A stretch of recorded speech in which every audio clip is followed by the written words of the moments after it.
On tonight's Challenging God, we're going to discuss Islam. What is there about Islam that it commands the allegiance of 1.6 billion adherents throughout the world? Is Islam more misogynistic than Catholicism? Is there an incitement to violence in Islam as there is in the Old Testament? That's after the break.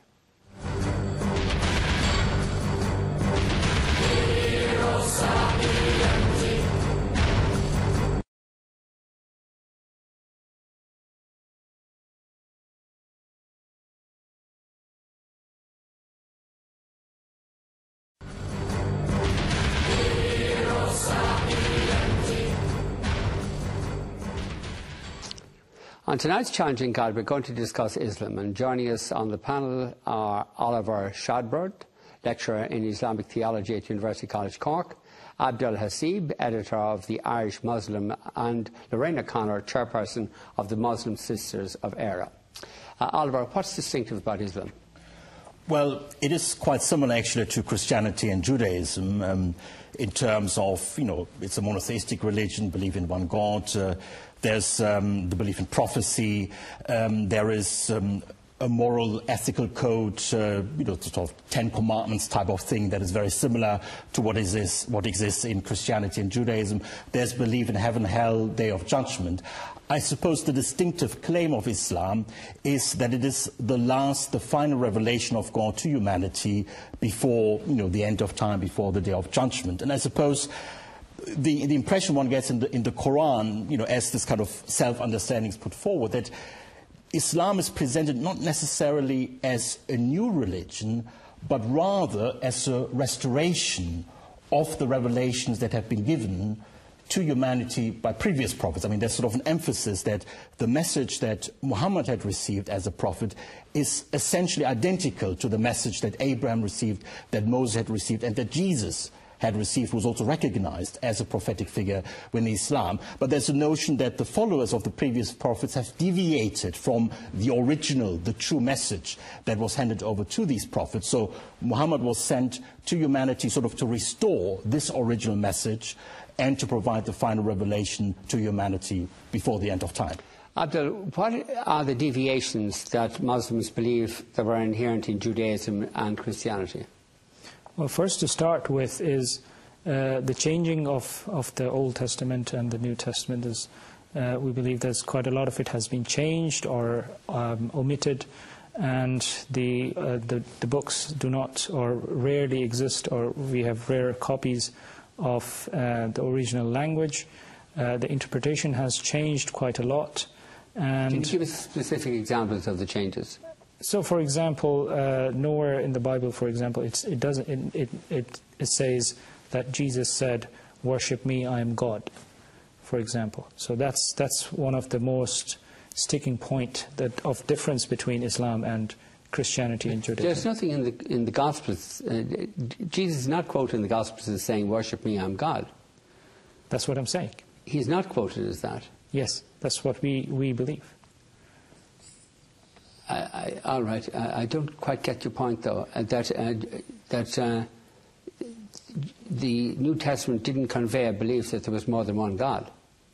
The New Testament purportedly says that Jesus is the Son of God, and as Muslims we believe he's a prophet and is a mighty prophet, and we believe that he came with a similar message, as Oliver said, as the Prophet Muhammad came.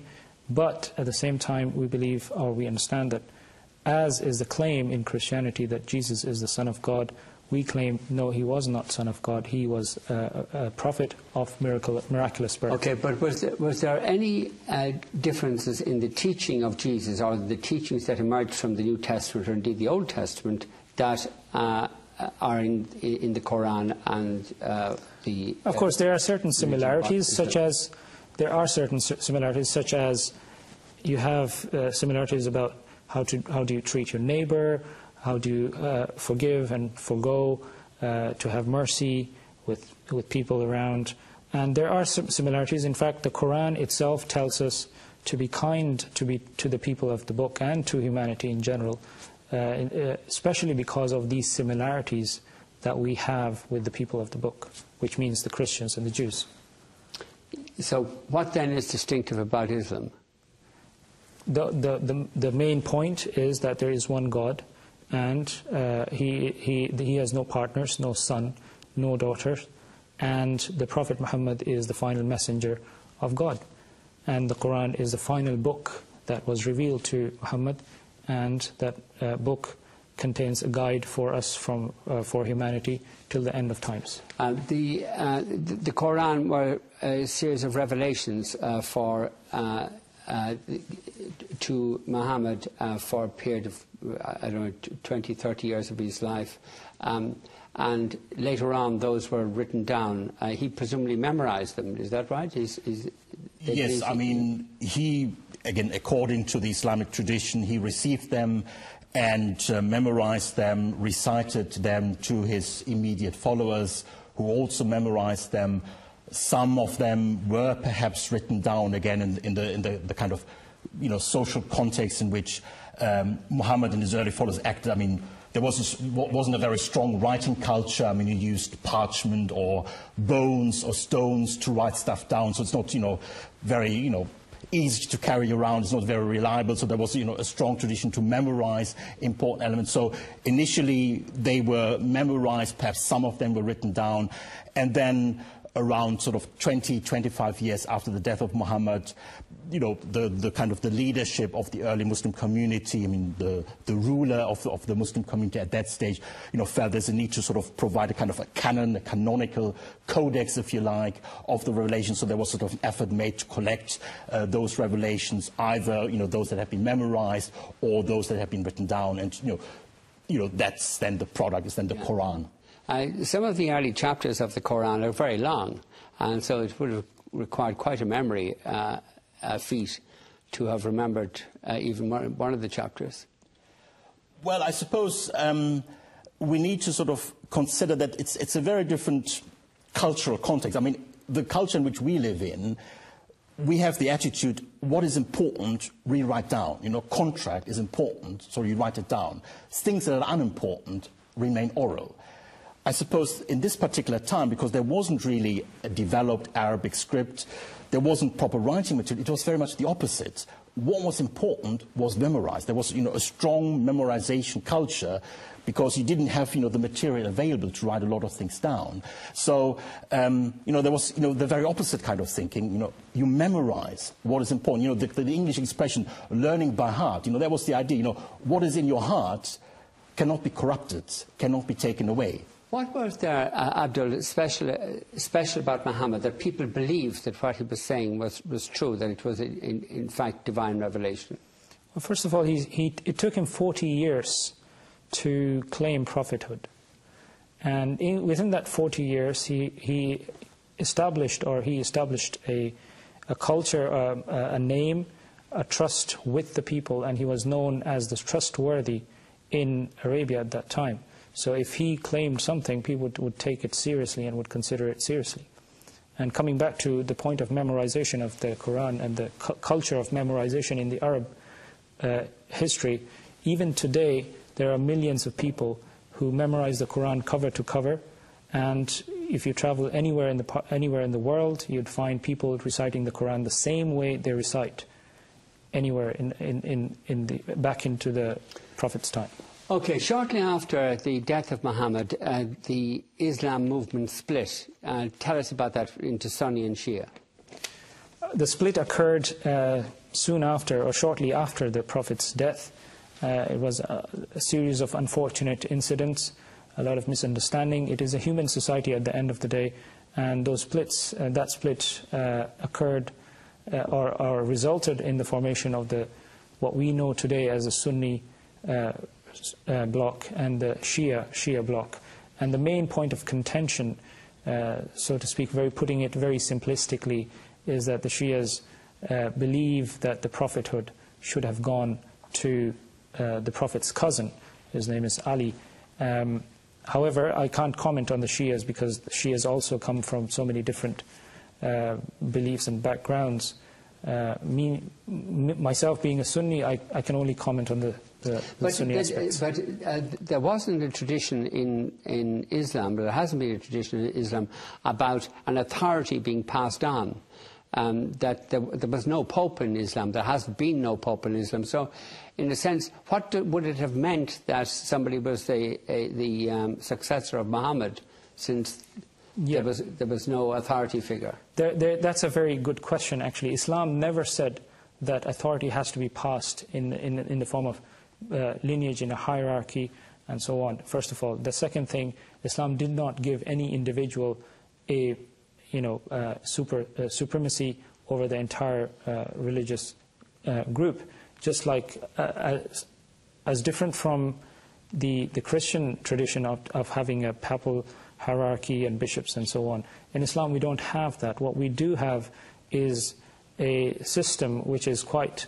fluid and quite organic, in the sense that authority is taken or given to people who are considered to be trustworthy, who are considered to be honest and sincere, and who are considered to have knowledge of the book and the traditions of the Prophet, and so on, and some, obviously, knowledge of science and modern-day affairs.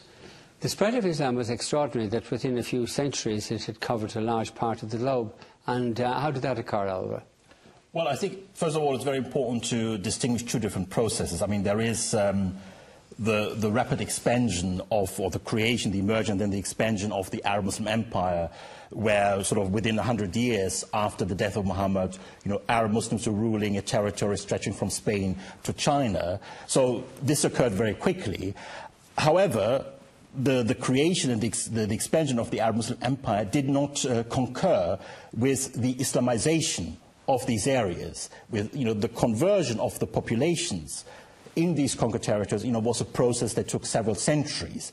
Initially, quite interestingly, the Arab Muslim rulers didn't really have an interest to convert the populations that they just conquered, because they felt actually that Islam is a religion only for Arabs. It's the religion of the Arab ruling elite, and also the population, the non-Muslim population, had to pay a special tax to the Arab Muslim rulers, and obviously if they converted to Islam, they would not have had to pay this tax. So there was actually initially, in the first centuries, not really much interest in large-scale conversions for various reasons. The Arab Muslims wanted to retain an elite position within this new empire, and obviously the non-Muslim population, which was the majority of the population in this Muslim empire, they obviously provided an important source of revenue for this new empire. So it was quite a long process, and I mean, initially, if you wanted to convert to Islam in these days, you had to be adopted by an Arab tribe. You had to become sort of an honorary Arab. And these adoptees, these clients of Arab tribes, they were treated as sort of second-class Muslims. So there was a kind of a movement among these people saying, no, we think Islam is for everyone, it's not just for Arabs. Yeah. We should be treated the same as other Muslims. But nonetheless, Islam became for many people an attractive religion. And Lorraine, you were presumably a Catholic here in Kulak, and you decided to become a Muslim. Why? Well, I mean, to become a Muslim, you're on a journey. And I mean, my journey would have started, I suppose, when I was very young. I came from a predominantly Catholic background, where religion played a major part in our life growing up as children. We would be praying the rosary when we were children with our father. Then that branched on to my mother, who was charismatic, and I would have kind of went in the path with my mother. From an early age, in my teenage years, I was searching and not finding what I was looking for. That journey went on till my late 30s, and I would have known of Islam. I would have